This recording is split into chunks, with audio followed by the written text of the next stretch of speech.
Chaque citoyen doit se sentir responsable du devenir de l'ensemble dont il est solidaire et répondre à sa propre conscience. Ai-je fait ce que je devais? Me suis-je forcé de faire mieux chaque jour? Félix Houphouët-Boigny.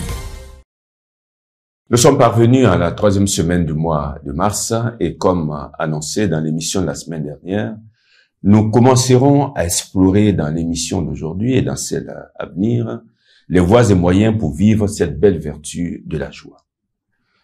Comment vivre la joie et comment la conserver? Telles sont les problématiques que nous allons essayer de traiter. Plusieurs moyens existent pour vivre la joie. Plusieurs moyens existent pour maintenir la joie. Nous en traiterons 4, à savoir la bonne humeur, le rire, l'humour et l'optimisme. Et après, nous allons donner en vrac d'autres suggestions pour conserver, maintenir, acquérir et maintenir cette joie. Commençons par la bonne humeur. Qu'est-ce que l'humeur? Le dictionnaire de Larousse nous en donne 4 définitions. L'humeur, c'est la disposition affective dominante, synonyme de caractère et de tempérament. C'est dans ce sens que l'on dit, par exemple, qu'ils ont mis fin à leur relation ou collaboration pour incompatibilité d'humeur. Deuxième définition.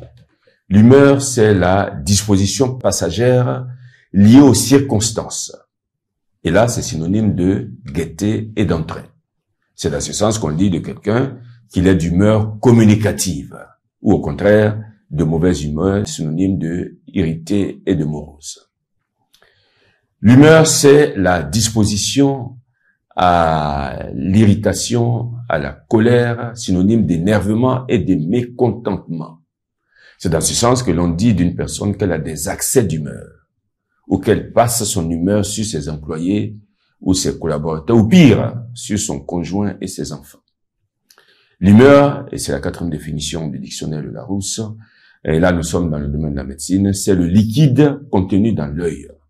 Cette humeur peut être vitrée, aqueuse. Le mot humeur a donné naissance à quelques expressions qui sont être d'humeur à, c'est-à-dire dans de bonnes dispositions pour faire quelque chose.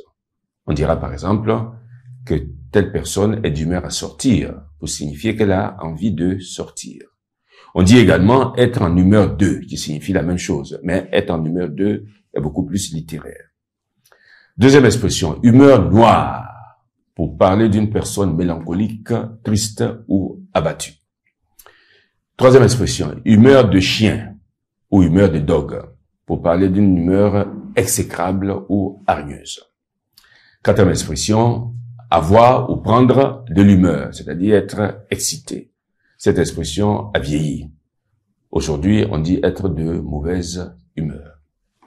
Certaines expressions familières méritent d'être signalées, qui sont pêle-mêle. Avoir la pêche, faire la tronche, être bien ou mal luné, être de bon ou de mauvais poil, faire la tête, s'être levé du pied gauche. Et puis, dernière expression, c'est bonne ou mauvaise humeur, c'est-à-dire avoir une disposition spontanée à l'enjouement, à l'optimisme ou au contraire à la tristesse.